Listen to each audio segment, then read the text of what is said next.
आंखों को बंद करती हैं तो नेत्रों के अंदर भी राम लखन और सीता, होमों को देखती हैं अपने तो राम लखन सीता, हर जगह राम लखन सीता के सिवा मैया सती को कुछ ना दिखता। अब मैया सती के पास राम लखन सीता, राम लखन सीता। देखती देखती मैया एक वट वृक्ष के नीचे बैठ गई सती महारानी और विचार कर रही है क्या? डाली डाली में राम, पत्ते पत्ते में राम, डाली डाली में राम, पत्ते पत्ते में राम, डाली डाली में राम, पत्ते पत्ते में राम, डाली डाली में राम, पत्ते पत्ते में राम। काहे काहे में राम समाया,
बोलिए वृंदावन बिहारी लाल की जय।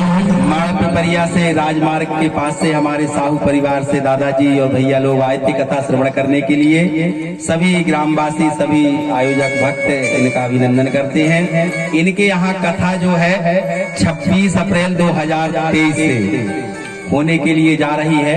25 या 26 दो डेट दी है साहू जी ने। बोले गुरुजी या तो आप 25 से कर दो, 2 की शादी है, या फिर 26 से करोगे तो शादी में नहीं जाएंगे। तो हमने कहा नहीं भैया, शादी में भी जाना जरूरी है और भागवत कराना भी जरूरी है। इसलिए अब देखते हैं ठाकुर जी 25 को व्यवस्थित करते हैं कि 26 को। इनका अभिनंदन। आप आइए सब परिवार को लेके कथा श्रवण करने के लिए। वृंदावन बिहारी लाल की। मैया सती जो थी आज बार बार विचार करती हैं। बोले जहां देखो राम लखन सीता, राम लखन सीता के सिवा जो है कुछ भी नहीं दिख रहा है। भगवान की माया जब देखी और देखने के बाद में भगवान ने दिखाया मैया सती को। मैया सती जो है भगवान के समक्ष खड़ी हो गई और खड़ी होने के बाद प्रणाम करने लगी, क्षमा याचना करने लगी। तो भगवान कहने लगे, बोले हे मैया सती, आप हमसे क्षमा याचना मत करिए, ये तो होता है कभी कभी, आप जाइए। मैया सती जो थी वहां से जैसे ही योग माया को अलग किया भगवान ने, तो मैया सती वहां से निकल पड़ी। अब मैया सती कहाँ पहुंची? जहां भगवान शिव जो है आसन लगा के बैठे हुए हैं, वहीं पर मैया सती पहुंची कि गई समीप महेश तबे हंस पूछी कुशला। और लीन परीक्षा कवन विधि सत्य कहूं सब बात। मैया सती कहाँ पहुंच गई? मैया सती जो है वह पहुंची भगवान भोलेनाथ के पास में। और जैसे ही मैया पहुंची भगवान भोलेनाथ के पास में तो भगवान भोलेनाथ कहने लगे, बोले सती आपने किस प्रकार से परीक्षा ली है, आप हमें बताइए। तो मैया सती कहती है, बोले प्रभु कछु ना परीक्षा लीन गोसाई कीन प्रणाम तुम्हारी नाई। कछु ना परीक्षा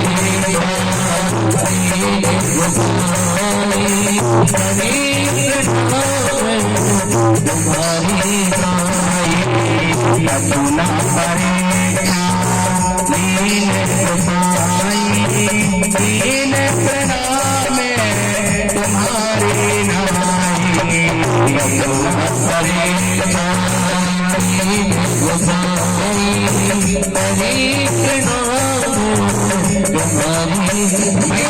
कहती हैं, बोले भगवान भोलेनाथ कछु ना परीक्षा लीन गोसाई।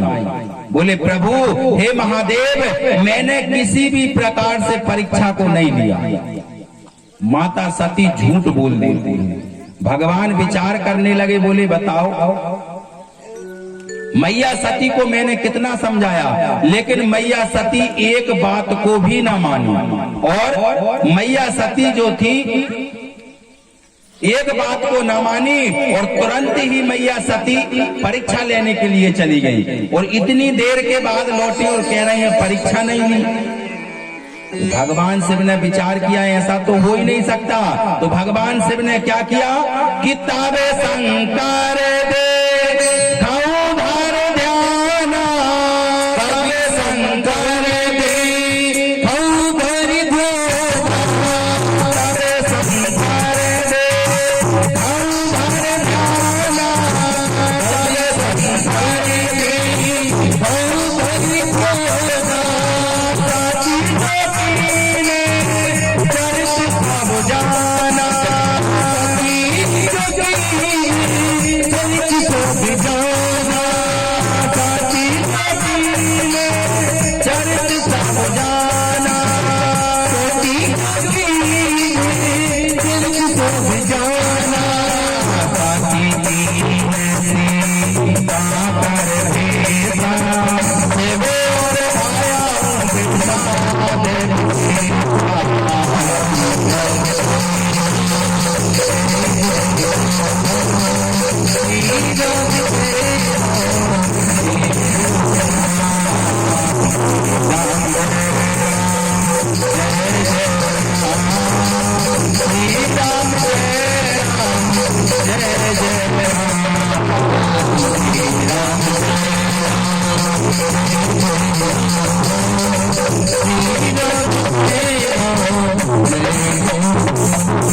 भैया सती ने जैसे कहा, प्रभु भोलेनाथ मैंने किसी प्रकार की परीक्षा को नहीं लिया। भगवान शिव ने क्या किया, जैसे ही ध्यान धर के देखा तो क्या देखा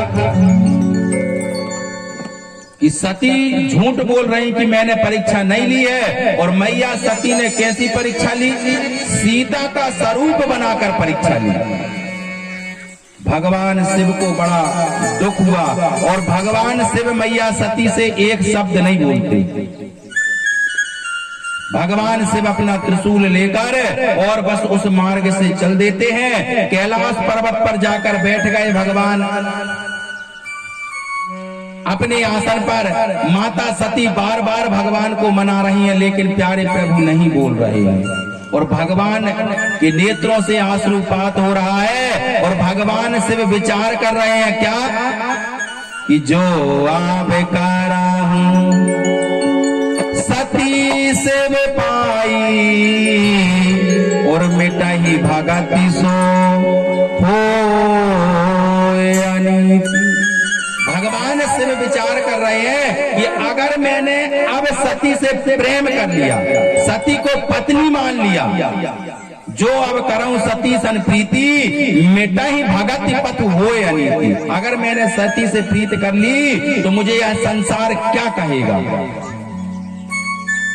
भगवान शिव ने मैया सती का त्याग कर दिया, और त्याग ऐसा नहीं किया कि बीते संवद सहज 87 तजी समाधि संभो अविनाशी। भगवान शिव ने जो है 87,000 वर्ष तक मैया सती का त्याग कर दिया था। बीते संवत सहज 87 भगवान शिव ने जो है विशाल समाधि लगा ली, और समाधि खुलने के बाद भगवान ने क्या किया, जाए शंभु पद बंधन कीना और सन्मुख शंकर आसन दिया। मैया सती को सन्मुख आसन दिया। सन्मुख आसन किसका होता है, माँ का होता है, और पीछे की ओर सन्मुख माँ का, पीछे की ओर बेटी का, बाएं अंग में पत्नी का और दाएं हाथ में भगनी मतलब बहन का।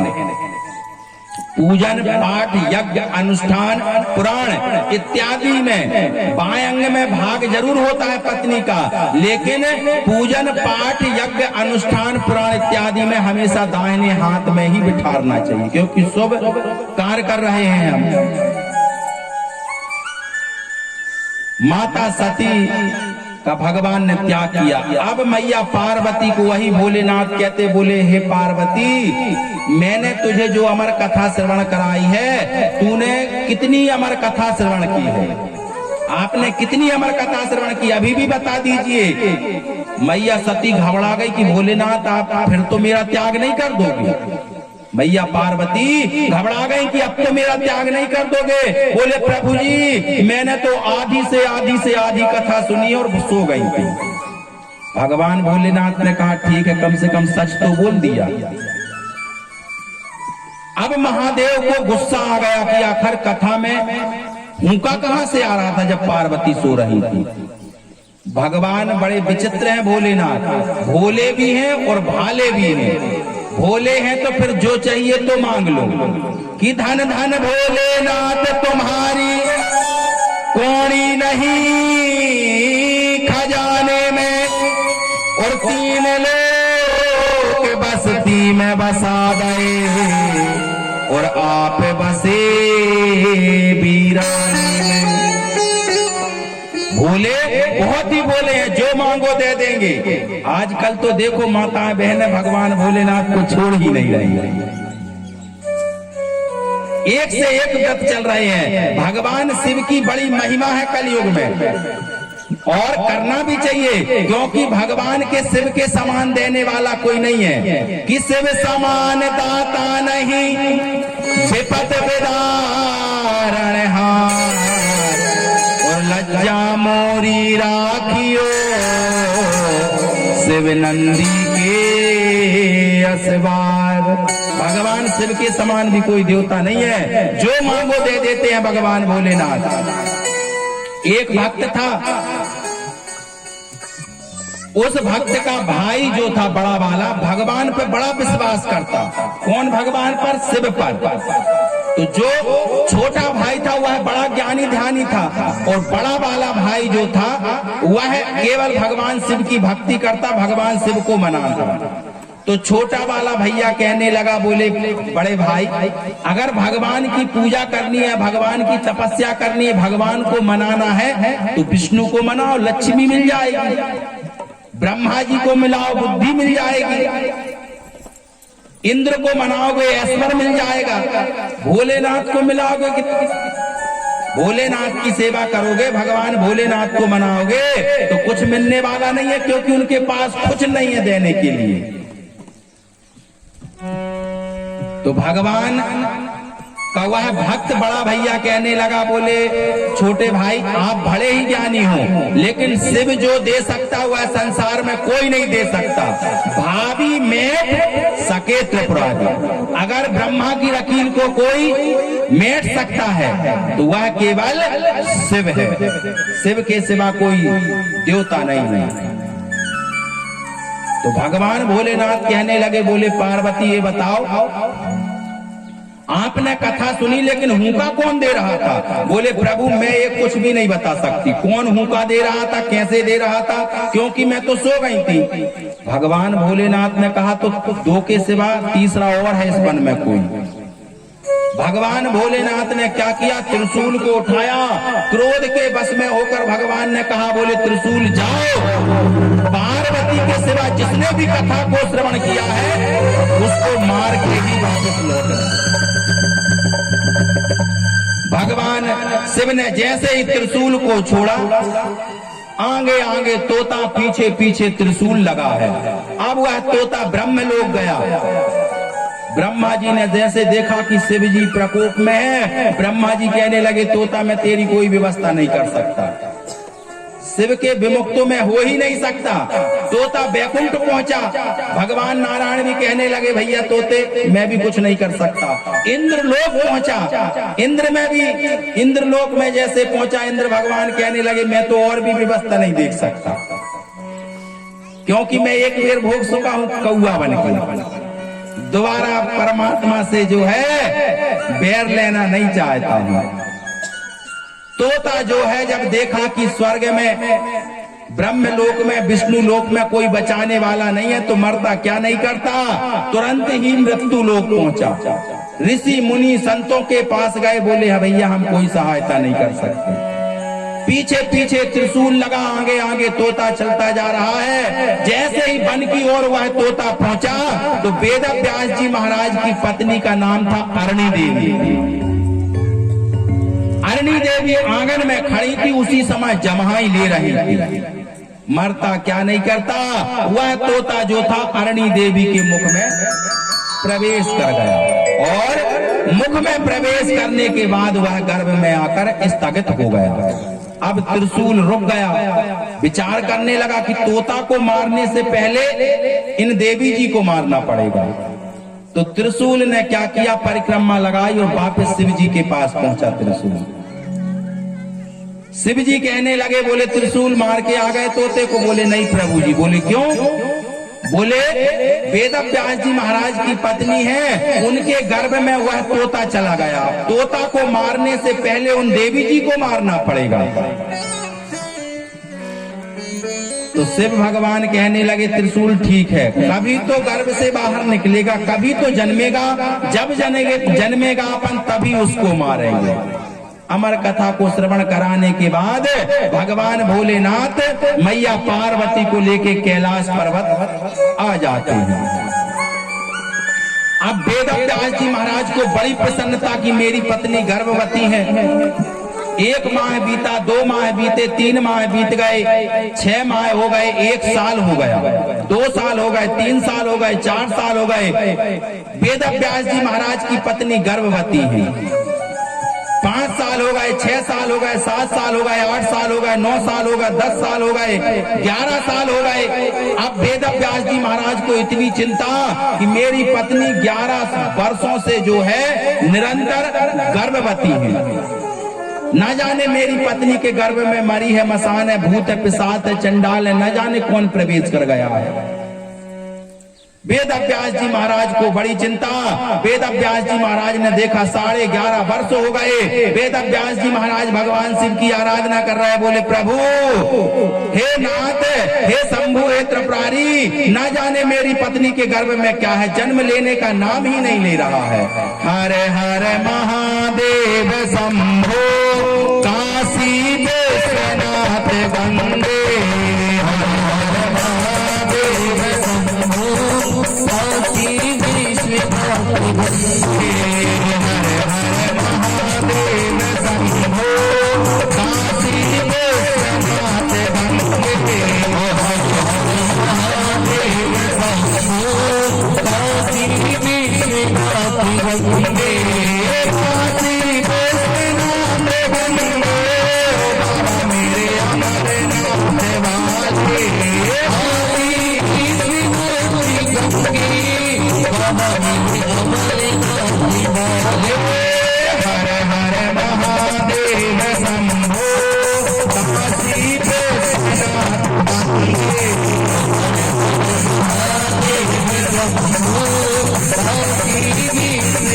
Thank you.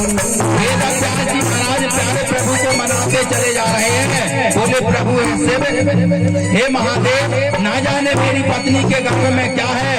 11.5 वर्ष बीत गए, 12वां वर्ष लग गया, न जाने मेरी पत्नी के गर्भ में क्या है। प्रकट होने का नाम ही नहीं ले रहा है। हरे हरे महादेव शंभो काशी विश्वनाथ गंगे।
भगवान शिव की बार बार आराधना प्रार्थना वेद व्यास जी महाराज ने की। भगवान ने आशीर्वाद दिया, बोले वेद व्यास जाओ, तुम्हारे घर में तुम्हें एक सुंदर पुत्र का प्रकट भाव होगा, और वह पुत्र ऐसा होगा